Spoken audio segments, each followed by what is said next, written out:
Hi to all, एक बार फिर से आप सबका स्वागत है एसएससी वाला चैनल पे। और जैसा कि आप लोग कल से सुनते चले आ रहे हैं सीएए सिटीजनशिप अमेंडमेंट एक्ट, तो एक्चुअल में ये क्या है, इसका फुल फॉर्म क्या है, क्या क्या बदलाव है, कब से ये चीज आई हुई है हमारे देश के अंदर, और यहाँ पे कौन कौन से ऐसे लोग होंगे जिनको बहुत ज्यादा प्रॉफिट देखने को मिलने वाला है, इन सभी चीजों के बारे में इस शॉर्ट वीडियो के अंदर हम लोग डिस्कस करेंगे। लेकिन उससे पहले सेशन को एक बार से अपने दोस्तों तक भी पहुंचा दीजिएगा। तो आइए जरा शुरुआत करते हैं यहाँ पे और देखते हैं कि क्या क्या यहाँ पे फैक्चुअल चीजें हैं सीएए के बारे में। चलिए, तो सबसे पहले तो हम देख लेते हैं भाई, ये है आपका टेलीग्राम, जिसको ज्वाइन कर लीजिएगा बाकी क्लासेस के अपडेशन के लिए। देखिए, कहानी की शुरुआत होती कहाँ से। अब भाई अपना संविधान बना था, जब अपना कॉन्स्टिट्यूशन बनाया गया था, तो उस समय पे जो नागरिकता है यानी कि जो सिटीजनशिप है, ये कॉन्सेप्ट लिया गया था कहाँ से, यूके से, जिसके अंदर बोला गया था कि भारत के अंदर एकल नागरिकता होगी, सिंगल सिटीजनशिप होगी। और अगर कोई भी व्यक्ति भारत की नागरिकता होते हुए अगर किसी दूसरे देश की नागरिकता को ले लेता है, तो भारत की नागरिकता उस व्यक्ति की ऑटोमेटिकली समाप्त हो जाएगी। ये बात बोली गई थी।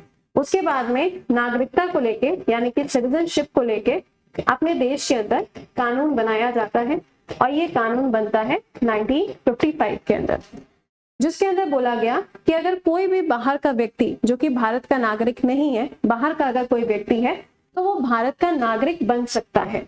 यानी उसके पास में भारत की नागरिकता को लेने के लिए काफी सारे तरीके यहाँ पर दिए गए, जिसके अंदर एक तरीका था कि अगर वो व्यक्ति 11 सालों तक भारत के अंदर रहता है तो उसे भारत की नागरिकता दे दी जाएगी। ऐसा भी था कि अगर मान लीजिए कोई व्यक्ति ऐसा है जो भारत के बाहर रहता है, लेकिन उसके माता पिता या उनके ग्रैंड पेरेंट्स अगर भारतीय थे, तो भी उनको भारत की नागरिकता मिलेगी। यानी कि नेचुरलाइजेशन, बाय बर्थ, रजिस्ट्रेशन, काफी सारे तरीके दिए गए थे। ठीक है, तो ये तो तब की बात है जब ये कानून आता है। लेकिन उसके बाद में क्या हुआ, उसके बाद में समय आया 2019 का। 2019 में बोला गया कि ये जो सिटीजनशिप एक्ट आता है, ये जो नागरिकता के लिए जो कानून बनाया गया था, इस कानून के अंदर कुछ बदलाव किया जाएगा। इस कानून के अंदर बदलाव क्या किया वो आपको बताते हैं, लेकिन आप यहाँ देख पा रहे होंगे कि इस कानून को, जिसे हम शॉर्ट में सीएए कहते हैं, इस कानून को पास किया जाता है 11 दिसंबर 2019 को। कहाँ से? संसद से, पार्लियामेंट से।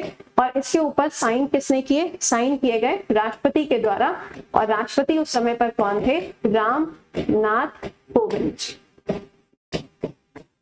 इन्होंने यहाँ पे इस प्रस्ताव के ऊपर साइन कर दिया, और ये क्या हो गया, एक बार फिर से संविधान के अंदर संशोधन हो गया।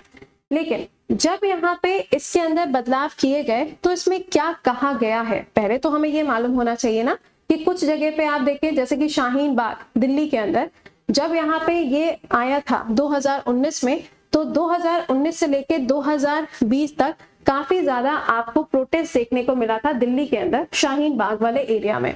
उसके बाद में आप देखेंगे तो बहुत सारी जगह ऐसी हैं जहां पे खुशी का माहौल भी है।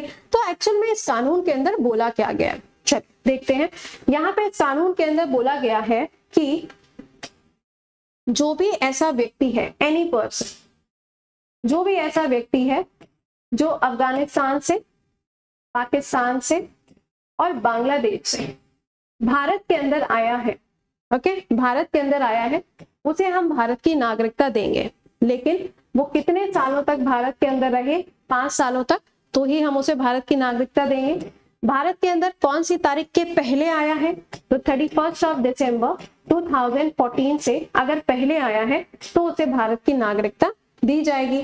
तो क्या वो किसी भी धर्म का हो? तो यहाँ पे बोला गया है कि अगर वो व्यक्ति हिंदू है, क्रिश्चियन, सिख, बुद्धिस्ट, जैन, पारसी है, तो उसे भारत की नागरिकता दी जाएगी। यानी कि यहाँ पे आप देख पा रहे होंगे कि यहाँ पर मुस्लिम्स को इंक्लूड नहीं किया गया है। अब आप कहेंगे ऐसा क्यों? हो सकता है कि इन 3 देशों में से कोई ऐसा व्यक्ति हो जो कि मुस्लिम हो और वो भारत की नागरिकता चाहता हो। तो यहाँ पर ये जो प्रोविजन बनाया गया है, ये जो चेंजेस किए गए हैं, इसके ऊपर मिनिस्ट्री ऑफ होम अफेयर्स के द्वारा बताया गया, यानी कि अमित शाह जी के द्वारा बताया गया कि हमने यहाँ पर ऐसा इसलिए किया है क्योंकि ये जो देश है, अफगानिस्तान, पाकिस्तान और बांग्लादेश, यहाँ पर मुस्लिम जो है वो मेजॉरिटी में है। ऑब्वियसली बात है, ये सब मुस्लिम कंट्रीज है या मेजोरिटी में है। और अगर कोई भी अन्याय होता है तो वो हमेशा किसके साथ में होता है, वो हमेशा आप देखेंगे तो किसके साथ होगा, जो माइनॉरिटी में, जिनकी संख्या कम है। ओके, तो यहाँ पर ये रीजन दिया जाता है मिनिस्ट्री ऑफ होम अफेयर्स के द्वारा। ऑलराइट, अच्छा, अब यहाँ पे बोला जा रहा है कि भारत की नागरिकता तो मिलेगी, पहले 11 साल था, अब कितना हो गया, 5 साल हो गया। तो नागरिकता लेने के लिए अब जो रजिस्ट्रेशन है वो रजिस्ट्रेशन फॉर्म जारी कर दिया गया है। पोर्टल पे जाके आप देखेंगे तो ऑनलाइन मोड पे आपको फॉर्म 2A देखने को मिलेगा, जिसके आपको 2 पार्ट देखने को मिलेंगे, पार्ट 1 एंड पार्ट 2, और इसको फिल करना है और उसके बाद में आपको भारत की नागरिकता मिलेगी। ये बात यहाँ पर बोली गई है। चलिए ठीक है, अब कंट्रोवर्सी है क्यों, विवाद है क्यों? शाहीन बाग के अंदर जो सिक्योरिटी है वो काफी ज्यादा बढ़ा दी गई है, बट ऐसा क्यों किया गया? तो मैंने अभी आपको बोला कि ये जो एक्ट आया है इसके अंदर मुस्लिम्स को इंक्लूड नहीं किया गया है, इस बात को लेके यहाँ पर विवाद चल रहा है। आप सोचेंगे कि अगर शाहीन बाग में है तो और भी कुछ जगह पे विवाद होगा, बिल्कुल सही बात है। जहां जहां पे आपको मुस्लिम देखने को मिलेंगे वहां वहां पे आपको चीजें जो है वो थोड़ी सी अलग देखने को मिलेंगी। अच्छा, ये हो गया। अब पॉइंट यहाँ पे ये आया कि जब ये चीज लागू होने जा रही है तो इसके लिए प्रोविजन 2019 में ही बन गया था, लेकिन बहुत सारे राज्यों ने बोला कि अगर हम इसको अपने यहाँ पे लागू करेंगे तो अपने यहाँ की जो डेमोग्राफी है वो चेंज हो जाएगी, क्योंकि बहुत सारे ऐसे लोग हैं अपने यहाँ पे जो रह रहे हैं जो कि भारत के नागरिक नहीं है, जैसे कि असम, त्रिपुरा, मिजोरम, इनमें बहुत सारे लोग हैं जो माइग्रेट करके आए हैं, तो दिक्कत थी। अब इस दिक्कत को ध्यान में रखते हुए कैबिनेट ने बोला देखो भैया लागू तो होगा, ठीक है। अब यहाँ पे लागू करने के लिए कैबिनेट ने एक फॉर्म जारी कर दिया है जिसके अंदर नागरिकता दी जाएगी। क्या क्या प्रोविजंस हैं आपको मैंने बता दिए, लेकिन इससे किसको प्रॉफिट होगा? तो यहाँ पे ये जो अलग अलग रिलीजन्स मैंने आपको बताए, इन तीनों देशों से जो भारत के अंदर आएंगे जिनको नागरिकता मिलेगी, अब उनको प्रॉफिट क्या होगा? तो पहला प्रॉफिट, उनके अपने खुद के मौलिक अधिकार हो जाएंगे। दूसरा पॉइंट, इनके पास में प्रॉपर्टी खरीदने का अब राइट हो जाएगा। तीसरा पॉइंट, जितनी भी गवर्नमेंट जॉब्स होंगे वहां पे ये अप्लाई कर पाएंगे। इनके बच्चे अब स्कूलों में जा पाएंगे, कोई समस्या वहां पर भी नहीं आएगी। साथ ही साथ में बोला गया है कि जितनी भी गवर्नमेंट स्कीम्स होती हैं उन सभी गवर्नमेंट स्कीम्स का इनको फायदा मिलेगा। साथ ही साथ में आवास योजना हो गई, उज्ज्वला योजना हो गई, इन सभी योजनाओं का भी इनको प्रॉफिट मिलने वाला है। साथ में इन्होंने ये भी कहा है कि जैसे जैसे ये सब चीजें बढ़ती चली जाएंगी, जो अधिकार हमारे देश के अंदर हर एक भारत के नागरिक को दिए गए वो सभी अधिकार इनको दिए जाएंगे। ऐसा नहीं होगा कि इसमें कोई डिफरेंशिएशन हो, ऐसा बिल्कुल भी नहीं होगा। तो आप कहेंगे कि मैम एक चीज बताइए, ऐसे तो फिर ये जो नॉन मुस्लिम वाला ये जो टर्म देखने को मिल रहा है, तो फिर इसको लेके क्या पहले कभी विवाद नहीं हुआ? मतलब जब ये कानून बना था तो क्या ये मुद्दा नहीं उठा था कि इसमें नॉन मुस्लिम्स क्यों, ऐसा क्यों? तो यहाँ पर ये जो पॉइंट है ना, ये सुप्रीम कोर्ट के अंदर भी गया था।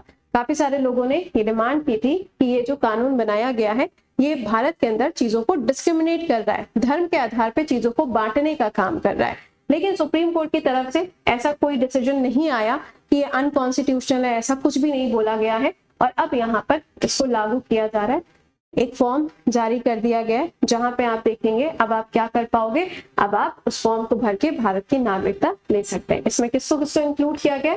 Hindu, Sikh, Jain, Buddhist, Parsi and the Christians countries, Bangladesh, Pakistan and Afghanistan, इनके लिए बदलाव किया गया है। कब का कानून है? 2019 का है, लेकिन लागू कब हो रहा है? अब जाके इसको लागू किया गया है। ठीक है, चलिए, तो ये मैंने आपको सारी चीजें बता दी हैं कि इस कानून के अंदर क्या बोला गया है और क्या क्या चीजें हैं। अब देखना ये है कि इसमें कितने सारे लोगों को भारत की नागरिकता मिलती है, और ये दिल्ली के अंदर जो हाई अलर्ट किया गया है उसका क्या आउटकम होता है, या इसके अंदर कुछ और चीजें भी आएंगी, तो ये तो टाइम रहते पता चलेगा। लेकिन आप सेशन को जरूर से लाइक कर लीजिएगा, शेयर कर दीजिएगा, अपने दोस्तों तक पहुंचा दीजिएगा। जो जो कीवर्ड्स मैंने आपको बताए हैं उसको नोट डाउन जरूर से कर लीजिएगा। तो मिलते हैं आपसे अगले सेशन में। Till then bye bye and take care to all.